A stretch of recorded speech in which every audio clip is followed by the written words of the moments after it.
We have a work session that will focus on a review of debt, a review of fund balance, and a review and examination of the current capital, the state of the current capital improvement plan, and what we anticipate for 2021. I think with some, I would say, not obvious, but simple adjustments, the staff can work us back to a point where there's a $2 million gap in the operating budget on the general fund side and about a $500,000, $400,000 gap on the general fund CIP. So we will continue to work as a budget team, and at some point we'll go back to departments to ask them to participate in reductions.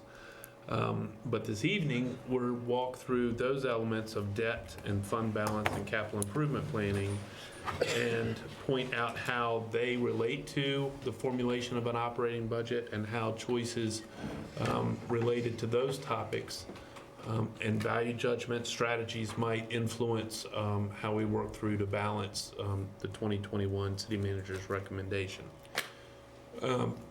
There's no doubt that we will balance, and we have a duty to do that. It's the responsible thing to do, and that while sometimes I bring a budget that is perhaps doesn't capture the imagination or excite the council or the community as much as one might hope, it nonetheless is a solid, has always been a solid spending plan to deliver core services for the community. I think what we want to do, a portion of tonight's presentation and what I hope will be some feedback will be to some extent thinking out loud. So I would reserve or just highlight the fact that don't consider where we are today as firm recommendations. We might, as we think about feedback that we get this evening or continue to work with the department heads and our work as a budget team, we might move away from ideas that you hear tonight, or we might grab onto them. But part of the purpose in our work sessions that start prior to delivery of a budget is simply to keep council apprised as to where we are in budget development and to eliminate surprise and maintain alignment to the greatest extent possible. I think what we see, though, is a continued tension between operating aspirations and capital aspirations, and that tension is not dissipating. If anything, it's kind of building. And I think when we complete the review of information, presentation of information, I think there might be some commentary or discussion around that fulcrum or the choice between operating and capital. Probably visit and confirm assumptions and priorities as well. So with that, we'll move into the content. Well, as we've done in past budget work sessions, we simply want to start with confirming the council's stated priorities from the retreat that we held in the fall. And as we understood the council's priorities, they were to continue to address employee compensation, to continue to provide support for the school system, continuing with the capital improvement program that the council has established, obviously maintaining the levels of service that we currently have, and then we heard a lot more about the desire to perhaps improve the communication that we have with the public at large. So as Mr. Hamp has stated tonight, and we're going to primarily ask Mr. McCormick to walk us through some debt reviews so we understand where we are with debt service, any opportunities or lack thereof that we have in the near future, a bit of a fund balance overview, an update on the fiscal year 2020 capital improvements plan, where we are with the projects that the council has appropriated money towards, and then discussion of the 2021 capital improvement program that we have to recommend to the council as part of the city manager's budget. And then we'll talk a bit about the next steps in the budget process. With that, I believe that you have some handouts at your seats, and Mr. McCormick is going to refer to those handouts. Thank you, Mr. Shaw. So, thinking out loud is how Mr. Ham put it, and I think that's probably the best way to put it. What I would like to do is kind of work back through what the four of us do when we're trying to put a budget together and why it's so important for your debt, your CIP, your operating fund, and your fund balance to all work in unison to get you to your end goal. And it's not dissimilar to how you handle your personal finances. You have money in your checking account, that's your fund balance. You have your wages coming in, that's your operating budget, that's what you can do through your operating budget. And then you have your mortgage or your car payment, that's your debt. And you balance those things. You have some projects coming up that you want to do. Are we going to use cash in the bank to pay for those, or are we going to use current year wages to pay for those? And so that's kind of how we start and look at it and how it all works together. So the first thing that you all have in front of you, that's your debt load in the general fund. That's all of your outstanding debt as of June 30th, 2020, coming into the 2021 fiscal year that we're paying on right now. So what I look at when I'm working through this is to say, okay, are there any of these that we can maybe refinance to create some capacity? Is there anything that we can do? And as you look through these, most of them are either pretty small or pretty new. And the problem with that is we've done most of our refinancing, taken advantage of most of the low interest rates. We reached out to Davenport, and who are our financial advisors, and we asked them, are there any opportunities to refinance where we can maybe create some capacity in our operating budget? And the response to that was, there's at least one of these that you could refinance. The net gain on your interest that you would save is $60,000 or $70,000. The fixed cost to refinance is about $80,000. So you don't make any money on that transaction. Now, in 2 years or 3 years, if you're going out to borrow for a high school, if you're refinancing the bullet loan, you might be able to couple that debt that's eligible to refinance with a new borrowing and spread that fixed cost in a way that it makes sense, and you might take advantage of that. But for what we're looking at right now, the answer is no, there's not really an opportunity to go back and refinance your $3.1 million for K. Collins Middle School. And the answer to that is probably because you did a bunch of refinancing of 2007, 2005, 2008, and 2015, and they didn't pull that one into refinance. So that's your current debt load for your general fund. The next page. So this is your amortization schedule, and what I see when I look at this is there any opportunity, are we going to get any reprieve from debt in the current year where we've had a debt fall off, where we can take some advantage of it in the operating fund, or do we have a debt that we've taken out that we need to cover? So if you look from 2020 to 2021, you do have your literary fund loan that I think was $250,000 on the last page that does fall off. We took some money from fund balance last year and moved it to the debt reserve to pay that this year. So it did not weigh on your operating budget during 2020. What we took was a little bit less than what we owed. We built about $100,000 of it into the operating budget, and about $200,000 we paid out of fund balance. So you are going to get some reprieve. You'll get about $100,000 less in debt service this year, but not the full $279,000 that you would have gotten otherwise. So then you look down the line, there is a small debt that falls off. I think it's the Waynesboro High School, the original issuance, that falls off in 2023. And then in 2025, we're going to have to most likely refinance the bullet loan that was, I believe, the 2005 refund K. Collins Middle School. We did reach out. That's one of the first things that I asked Davenport about when they came in to chat with us, and their response to that was there's a prepayment penalty on that. He's going to reach out to the folks that are actually holding the loan and ask if we refinance with them. If we refinance through them, can we do that earlier and refinance that debt? But you're probably a couple years away from being able to work through and reamortize that so you can pay it off fully. Then your next page, this is just kind of a general reminder, left to right, of what we did last year.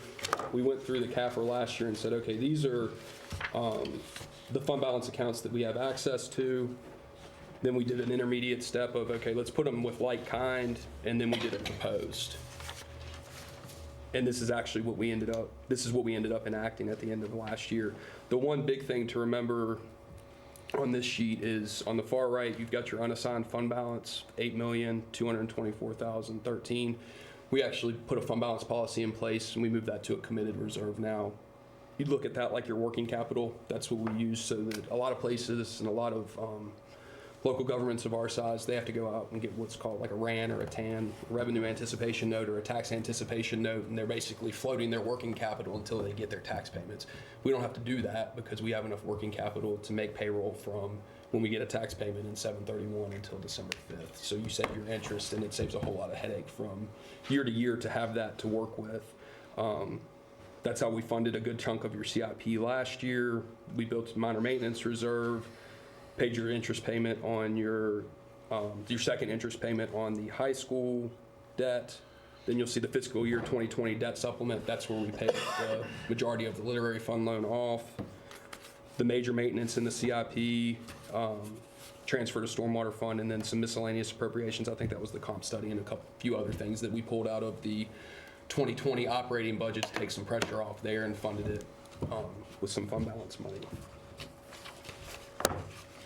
So the next page is kind of a draft of what you have in your fund balance currently. If you were to go and look at, if you were going to pull a copy of your 2019 CAFR, you wouldn't see every number, or you would see every number in the left-hand column and then a whole lot more if you looked at your balance sheet. But I kind of picked out the ones that you guys have levers that you can pull.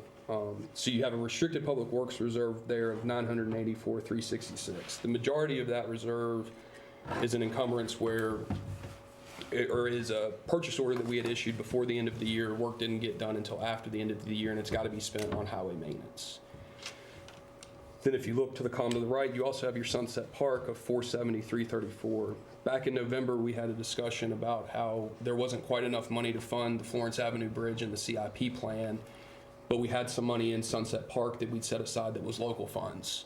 So we took the local funds, we moved them to the Florence Avenue Bridge, which is highway maintenance eligible work, with an anticipation that once the audit came out, it actually may have been October, with an anticipation that once the audit was over, we would have enough rollover from the previous year to backfill those Sunset Park monies. So it's not a direct, you're not taking highway maintenance money and spending it on Sunset Park. What you did was you took local money that you'd already set aside, used that to pay for Florence Avenue, and you're backfilling that into Sunset Park. So that's what the top piece is.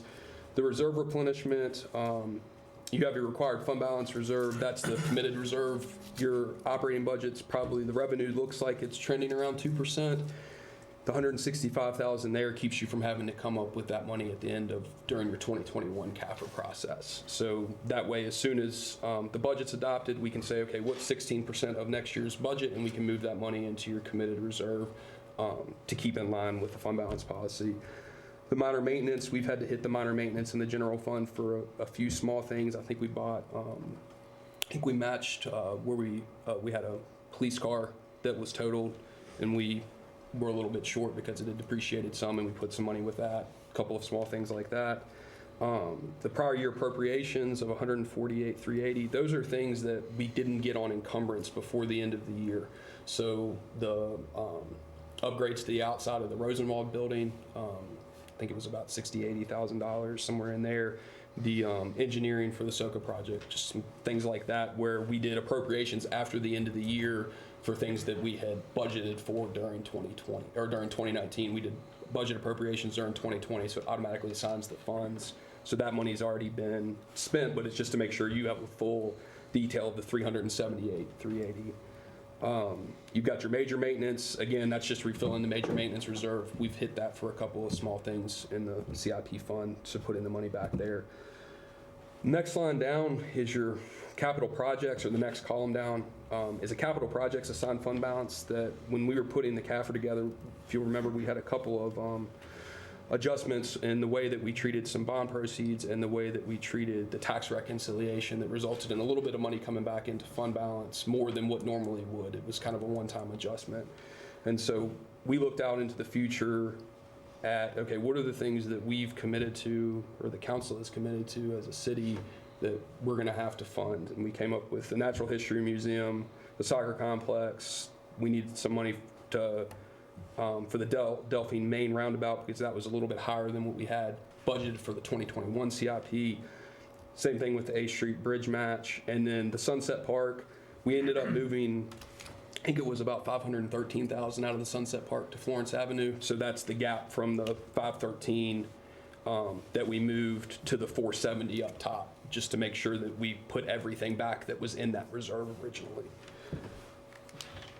So then you come down to your unassigned. That money, because of the change in the fund balance policy and moving that money to committed, if you have $1 in unassigned, that's money that you can use towards capital. It's not like it used to be where we would say, okay, you have $11 million in your unassigned, but you have to withhold $8 million per your fund balance policy, so you really only have $3 million to work with. Anything that falls down into your unassigned fund balance now is up and available to either pay debt in the next year, help with one-time budget expenses in the next year, or pay for capital. And so the way that we broke that up was we had your CIP plan budgeted at somewhere around 1.9 million. The 2021 budget, so that you can go in and say, okay, we have a one-time cost here, we need to repave a parking lot, something like that. We don't want to pay for it with the current year budget, we don't want to inflate the current year budget, but we need to do it. So that gives us a little bit of room to say, to pull those one-time costs out and take care of them. Those are yet to be defined unknown costs. Yeah, I mean, I have a spreadsheet upstairs where I have some things that I've plucked out that are things that are somewhat, they're capital or one-time in nature, but no, I haven't identified every single one of those or even a ton of them yet. But yes, they're kind of to be determined in what's in the to help balance the 2021 budget. Okay. And just for this, the sake of clarification, maybe I'll hit that when you get to the next column, but for the required fund balance, our fund balance reserve, of why would we not assign that 200,000 and into essentially our extra savings account, instead of something, if it's not defined for what the project is, and if it's an unanticipated need, why would we am I asking the right question? Yeah. Are you asking if you end up with money that's above and beyond what you're required to keep in your committed reserve, that you would just roll money back into that, or leave it draw off of unassigned? that reserve entirely? And I'm having flashbacks to when we first did establish that account, as to what are the qualifying events Right. that would trigger a drawdown out of that reserve. And that's sort of what I'm thinking. It seems like we're having another crutch for a crutch that we already have. Yeah, that reserve is, as Mr. McCormick points out, though, is really, that's how you make payroll and those kinds of things. So the limits on that are quite extreme. In other words, there would have to be a natural disaster or something that you would first work through other reserves before you would get to that. In fact, that's explicit in your fund balance policy, is that you would work through clearing out whether it's your major maintenance fund and then your revenue stabilization fund or whatever before you would ever get to that. Mm-hmm. So if it gets larger, if you have more unassigned that hasn't been identified for a project yet, probably the thing that we would more likely recommend is that you set it in your major capital that are things that it's held for yet to be identified projects, or you increase the size of your revenue stabilization or something like that. Okay. So that you really want to avoid, as a last resort, ever going to that council committed fund balance. Okay. And your hope is that you do start to grow either a major capital reserve or revenue stabilization, one or the other. I was thinking ahead to a couple of sheets into this. Yeah. Well, and one of the things that I would caution, I think Mr. Hamp alluded to in his introduction, is that as we sit here today, we're trying to start to segregate monies and figure out where we might be. The final recommendation we would make to you might look quite different than this, or somewhat different. And because there are certain projects that you would look at and say, well, they're more discretionary than others, or that ultimately, because as we sit here again today, the capital improvement plan for 2021 is about $400,000 short. So they may necessarily have to make some adjustments We've gotten some preliminary engineering numbers on the soccer complex, for instance, and if we take on the same portions of that project as we had originally discussed, the cost of those portions is about 3 times what we had originally anticipated. And so I think there's first a conversation to be held with SOCA as a partner to see what their expectations might be, and then there's a conversation to come back to council and say, this project seemed to be worth it at $500,000. Is it worth it to council at $1.5 million or $1.6 million? And then if so, I mean, part of the dilemma is either we're not setting aside enough if it's a $1.6 million project, or if we're going to say we just simply can't participate at that level, then you're holding money hostage. And so that's a big decision to be made.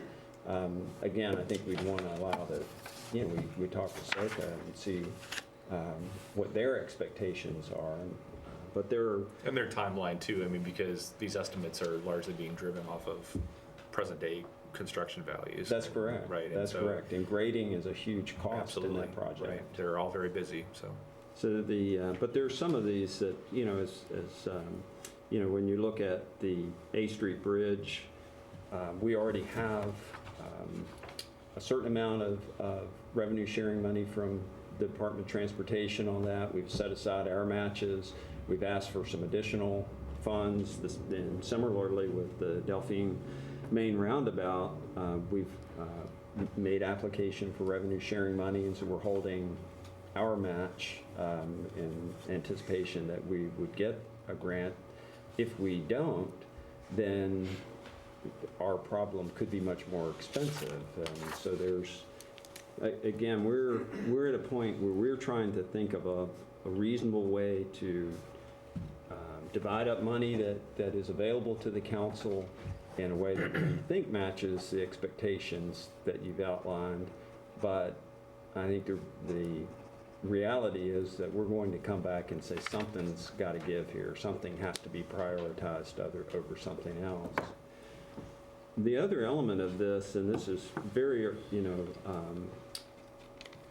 it falls under, again, I think Mr. Camp referred to thinking out loud, but we look at the money that's available in fund balance, and it's constrained both by your fund balance policy and really by good practice. The GFOA, has recommendations for the appropriate use of fund balance, and so we're constrained in that manner.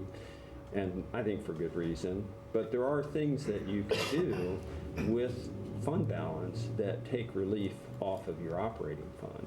And an example is that as Mr. McCormick was referring to debt payments in one of his first material presentation here, that you can use fund balance appropriately for debt service. And so you could move money into a debt reserve to help, offset debt, and then you would have more operating revenue from the current year available to you because you're not having to pay that expenditure out of the current revenue. The caution is this: it's one thing if you're paying the last payment or two on debt, and you can say, well, legitimately, you're paying off the asset and buying the asset. It's another thing if you're at the beginning of the debt service and you say, you're going to have that debt payment for 20 years. And so you really need to be figuring out how you're going to generate revenue for the next 20 years before you would say, okay, let's set some aside and we'll make a couple of our debt payments, and realizing, no, you got that debt payment coming back next year and the year after that and the year after that. Yeah. So we're trying to ferret through some of those ideas as well and to decide, is there something that we might bring to the council that we think would be a responsible recommendation? And that's just one example. I mean, there are other things that we look at fund balance and that we've certainly done in the past, where you look at the request that come up from your operating departments, and you see there are small capital requests in that have come up from the operating departments that would be legitimately could be provided for by the use of fund balance. And But again, the challenge there is that by doing that, you provide relief in your operating budget, but you've constrained your capital improvement plan. And so those are things we've yet to formulate solid recommendations. We have, I think, we deliver the budget to you on March 30th, and we really need to balance at least a week in advance of that. So we've got a short period of time to try to figure those things out, and that's what we're up against. But when we come to the council, the caution is that you may not be happy that we didn't get all that we wanted. And that's what it's going to boil down to, and that's going to be the lever that council is going to have to pull, is to say what's important to us here, whether it's, I don't want to pit capital against wages, but to some extent, you're going to end up doing that, or some third solution. And I think to Mr. Shaw's point, the 202-499 that you asked about, Mayor Short, if something happens that we don't use all of that to help with the 2021 budget, what you would do is just roll it back up into your CIP plan. You wouldn't hold it hostage for another year and create another reserve with it at this point. You'd roll it back up into your CIP plan and go ahead and transfer it to your CIP reserve, or to your CIP fund when everything falls out. It just feels like as a contingency item, so at $250,000, doesn't really have a place in the CIP. That you would roll the 202 back into operate, in the context of what we're talking about, is the 202 would roll into operations, and that, again, I think it's probably the distinction of what are the potential unknown, not yet defined cost that it would be applied to. I think you would look at something like a truck for the ball field, for the Parks and Rec, or gutters somewhere, computers, anything like that. That's one time. Building maintenance things. Yeah. So then the next thing that we had set aside some money for during the 2019 fiscal year that we didn't get bids back on by the end of the year, weren't able to get encumbered by the end of the year, were to bury some lines at Sunset Park. Ended up coming in at $339,000, and we had to use the Sunset Park Reserve to pay for that. That's the $339,000 to put that money back into the Sunset Park Reserve. And then the last one is just, again, a few more miscellaneous items that aren't as big as the sunset, or as the gas lines, but the same concept. We have an inspection that needs to be done on a dam that was about $9,000, and some servers that were some virtual servers that are about 15 that we had in the year before, didn't get spent, didn't get put on in a PO, so it's just a way to go appropriate those. I think you'll see an appropriation ordinance for at least one of those, and then I'll get with the dam inspection and get an appropriation ordinance for those. Those are the last couple of items. The far right column is just a quick summary of everything as you add it up, where your Sunset Park Reserve would end up, where your minor maintenance, major maintenance, Natural History Museum set aside, soccer complex, Delphine Main, and A Street Bridge. Just a summary of what you would have left once this is done. So one thing that's happening here is that in previous years, usually in December or January, the staff would come to you with an appropriation ordinance that allocated the positive variance between the previous concluding fiscal year and the current operating year or a future capital improvement plan. We haven't done that, and so part of the presentation that Cameron delivers, or Mr. McCormick delivers, is telegraphing what we would intend. We're blending that exercise with a budget exercise. And so some of the smaller items that might seem out of place in a CIP conversation would have previously occurred in the fund balance exercise that we used to do separately. Thank you. The next page, or the next slide, is a copy of your current 2020 CIP plan. There's not a whole lot to hit on that because it hasn't changed since we appropriated the money and adopted it during the 2020 budget. What has changed, though, if you go to the next page, is kind of, this is where you are year to date. And how the money's been spent. It has transfers, it has all of your budget amendments, and basically all of your progress towards the projects or any transfers out that have been made. As I look at this, the things that I would highlight are the aerial truck is on purchase order, and I believe all but 10% has been paid for. They're in the process of building it. The 9710 that's left in the Sunset Park Reserve, again, you would take that and couple it with the 860,000 or so that was set aside in the previous fund balance slide to get that reserve back to where it was at the end of when we appropriated the money during 2020. And then the 63,905 that's left on Florence Avenue Bridge, that's basically your contingency left on that project. Every day we get closer to the end of that project, hopefully less and less contingency that you'll have to use. We do have a little bit of money in the general fund in highway maintenance that you could pull back on if you get into an issue where you have, a major issue on Florence Avenue Bridge, but I don't think we feel like that's going to happen. Thus far. So those are kind of the big highlights on what's going on year to date and how your projects are moving along. And then the last page is a draft of how your 2021 CIP, what your 2021 CIP might look like. You've got the take-home vehicle program for 300,000. I believe that's 5 vehicles. Small fire truck replacement fund, your debt payment for the Middle River Regional Jail, and then your reserve continued. Another 900,000 with Sunset Park that would go with the 860 from last year. I think it comes up to somewhere 1.8 million dollars if you put the two together. South River Preserve, I believe that's NERDA money and completely grant funded. $100,000 if you, for the Basic City Soccer Complex, if you stuck with and said we're firm on the 500, that's the most we can do. You could couple it with the 397 from the fund balance slide, and you'd have your 500 short 3,000, which you could come up with pretty easily.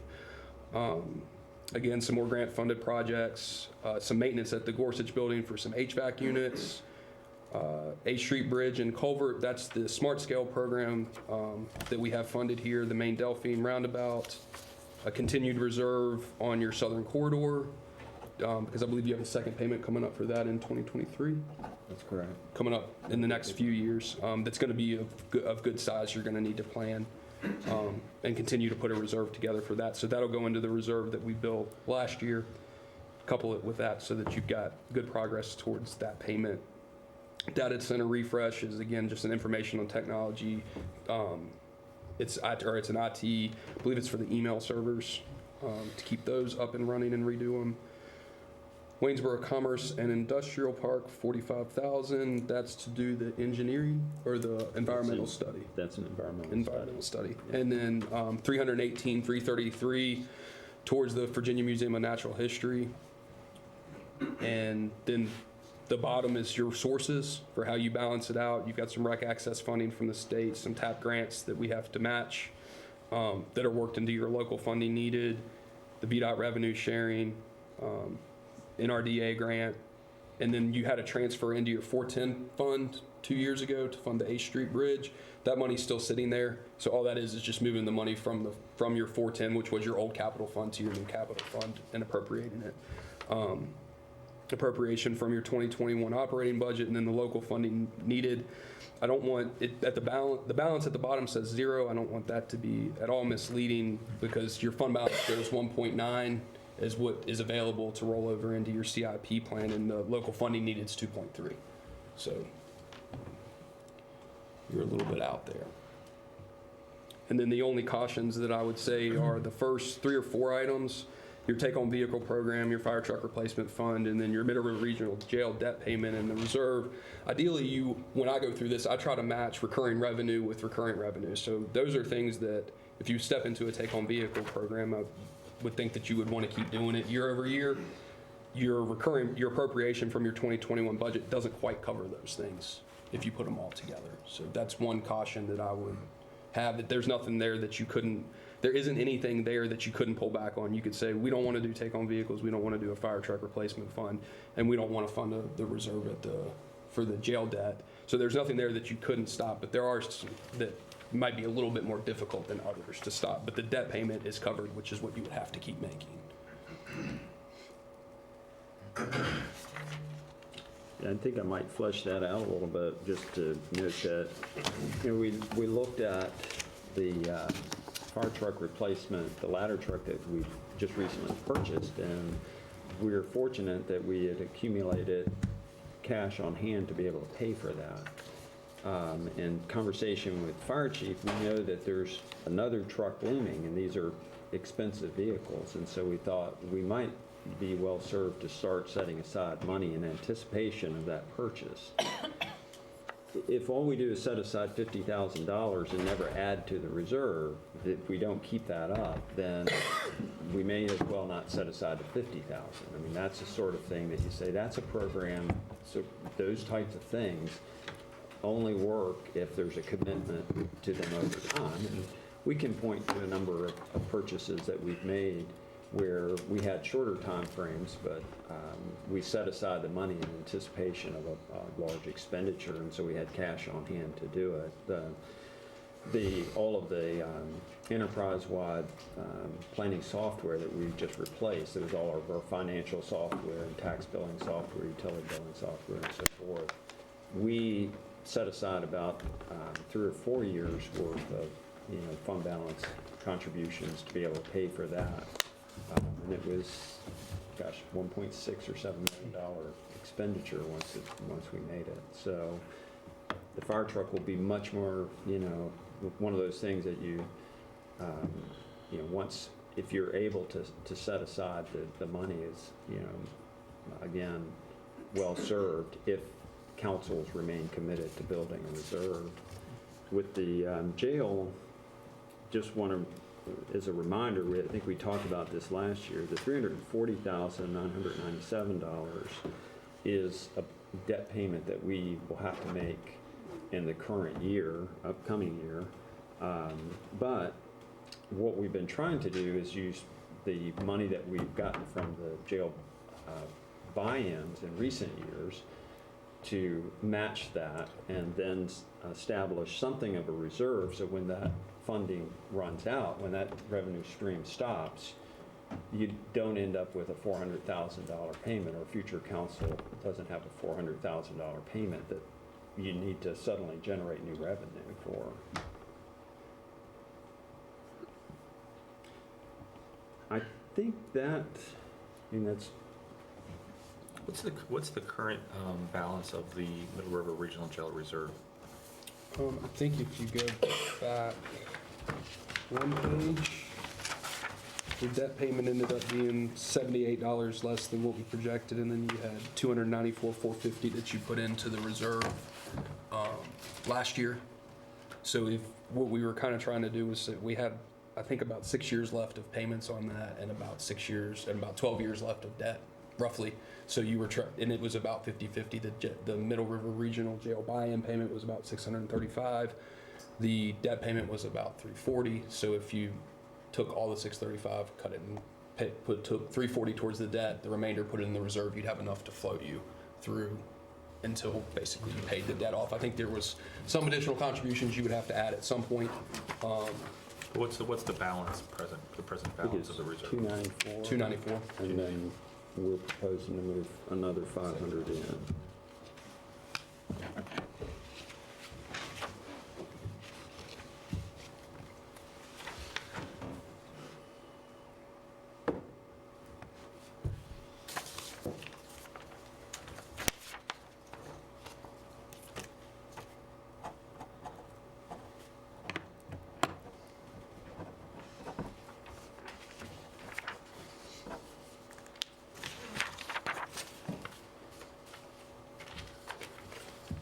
Thoughts or comments?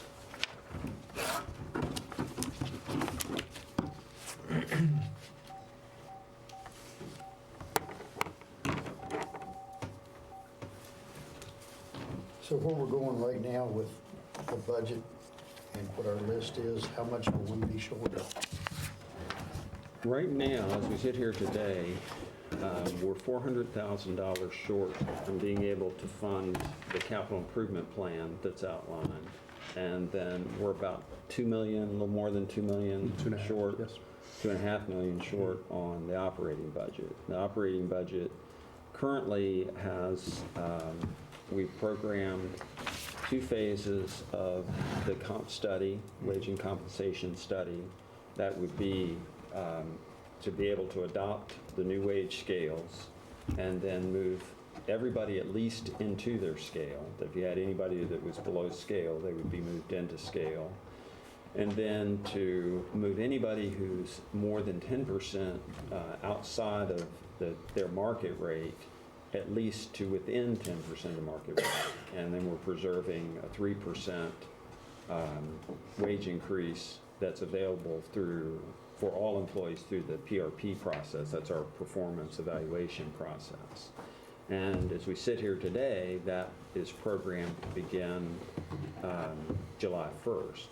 I think what's quite likely is that we'll come back with some revision to that, and one of the things that I think is most likely is that we would suggest that all of that gets backed up at least to October, if not to December. And if there's savings to be had there. And there's some other operational reasons not to give a raise in July, to at least hold till October.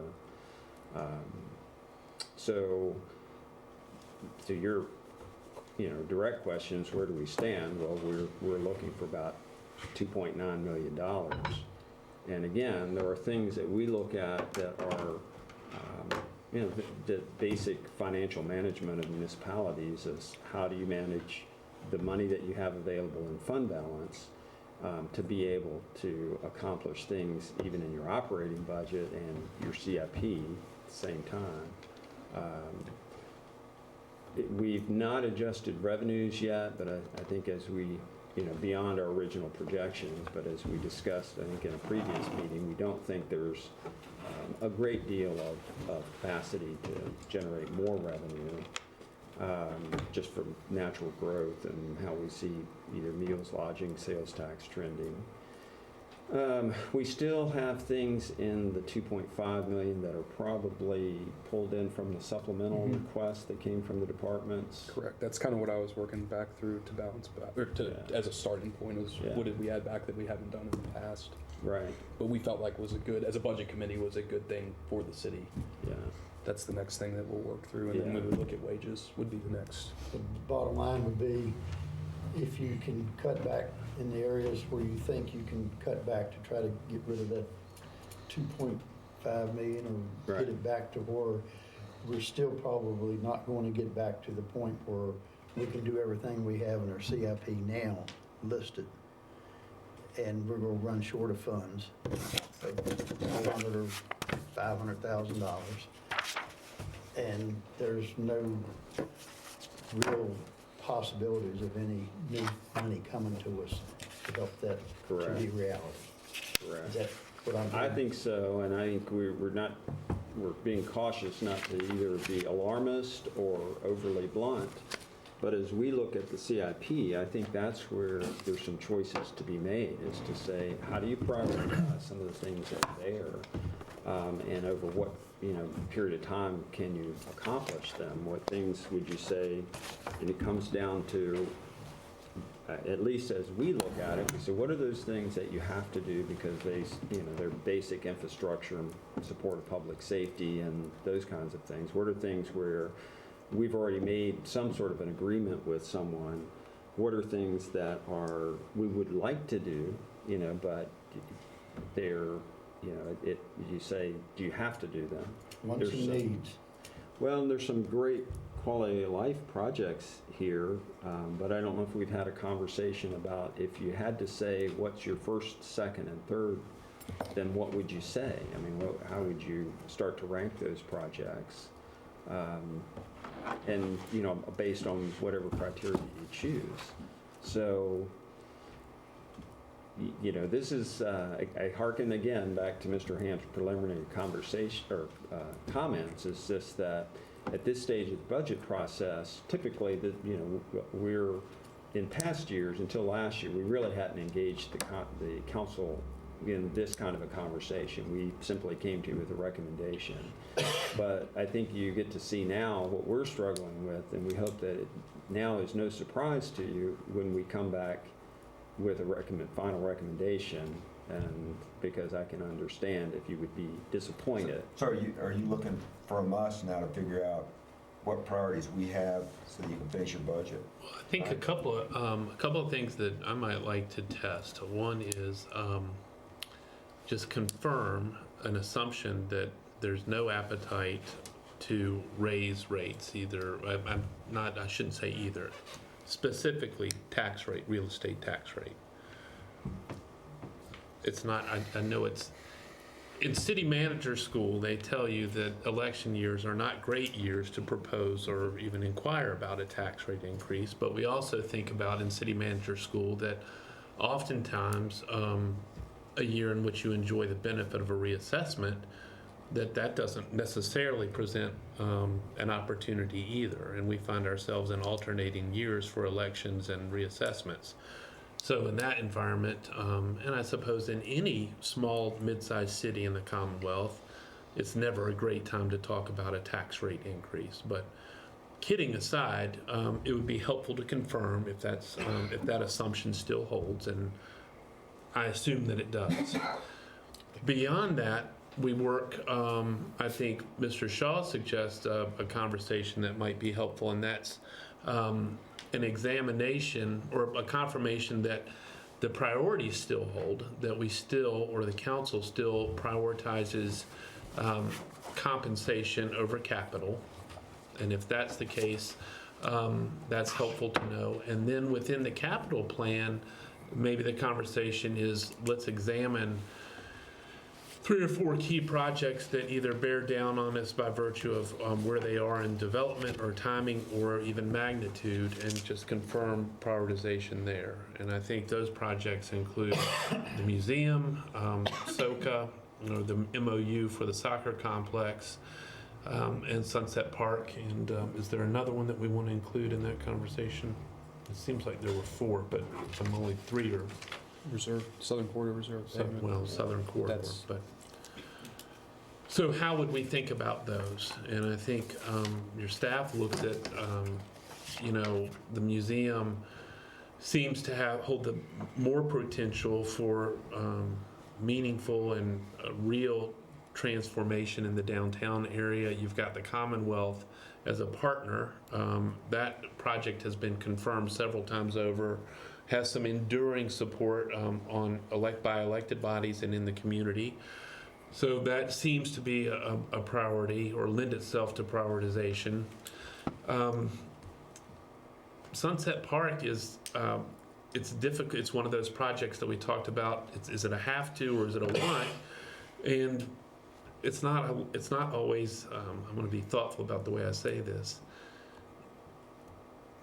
Life doing only what you have to do isn't always as rewarding or satisfying as doing things that you may not have to do but move the community forward or help distinguish the community in some way, build on a unique asset, or those things that we talked about in the comp plan process that are competitive advantages for us that maybe we need to find a way to coalesce and support with enduring effort.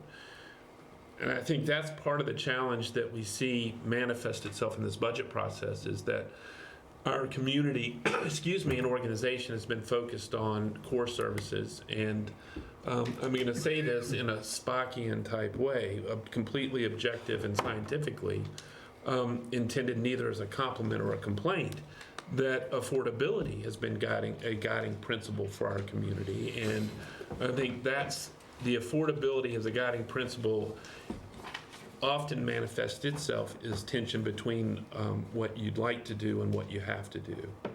And I think that I appreciate that council confirms compensation as a priority, because I think your workforce and our wage and salary levels have lent some ability to what we've been able to accomplish. And I think, frankly, the workforce, you've got a reliable and creative and loyal workforce that deserves some reward out of this effort. And I really appreciate that so far that seems to be recognized and confirmed by the council. But pulling back to maybe a focused conversation for tonight is inviting the council to kind of comment on how do you see prioritization within your capital plan?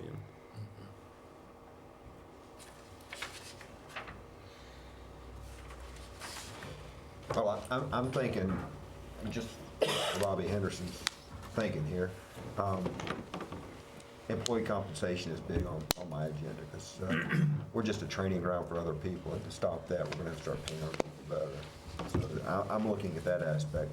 I'm also looking at all the hard work with the Virginia Natural History Museum, and the people that have gone to bat for us in Richmond now, and getting that project going. I see that as not only being a good anchor for our downtown, but it'll also be a revenue producer for us in the long run for our hotels and our food industry. So that'll bring tourism into the city, so that's a revenue generator for us. Those are high on my priority list. The Sunset Park's a great idea, but if we have to push it out a year or two, I could live with that. I'd probably echo what he just said. Everything's important, but it's Yeah, right. prioritize it. It's I think this is, so I agree, and I think that it's a matter of, some of the costs, the DEQ costs have gone up, and I would love to partition out our list when we talk about reserves and cost of that. Some of this DEQ work over at Sunset was gonna have to be done regardless of what happened. So I think it's important that we partition it, otherwise it looks like the scale and cost of this thing was blowing up when we would have been there with the DEQ project in 5 or 10 years anyway. The next would be that I'm so proud of all the work that we've been able to accomplish together, and I mean that sincerely. I think that this is sort of it's a hallmark of the comprehensive plan effort, but so were many of the other things that are on the CIP. And I think that what we're experiencing is through all of our collective efforts and our staff's efforts, that what we're experiencing is all this sort of success happening at once. We're having everything's kind of coming together, but we've asked a lot of our community over the last couple of years with a 10-cent rate increase, and 8 or 9 cents of that is for the high school project. And certainly some of the mills, lodging, and sales tax as well. So I think it would be irresponsible not to pump the brakes a little bit on the things that we control the timeline. So I would echo those sentiments. And I agree.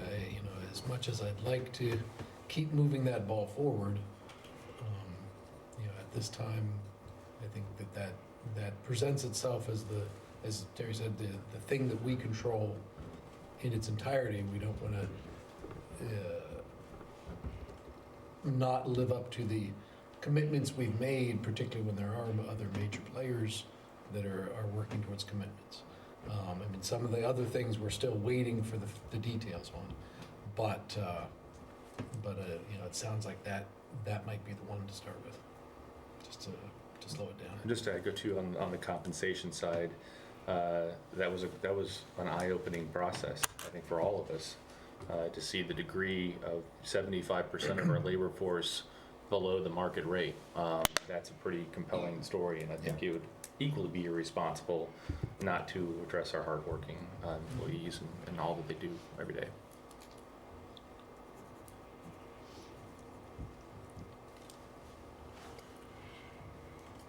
That's helpful.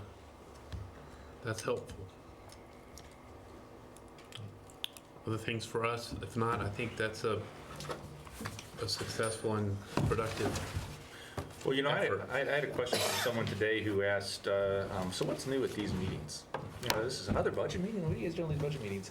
And I'm really proud of these, and I think I can speak for council in that this is our second year of rolling through a process together, not to overly influence or anything otherwise, but to not only help all of us better participate and understand the decisions that staff is wrestling with every day, but also an opportunity for our community to sort of understand that, I've been a couple frustrated, to be brutally honest, on a couple of headlines, that's to pop in there of, our January meeting, $1 million shortfall, and I'm like, simmer down on the headline a little bit, because that's not exactly what was going on.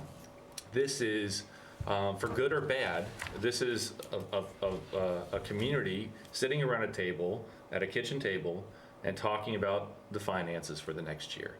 And rather than doing that one-stop shopping, the intent of this is to keep us all educated through the process. So I appreciate all of your all's efforts. Thank you. I think this has been helpful. Yeah, and it's a conversation. It is. It's, hearing what the realities are, what the possibilities are, and then, it falls to us to be the ones to say, this is where we're headed. So I think, giving you our feedback helps you out, I'm sure, but keeping us informed is valuable as well. Thank you, John. Thank you.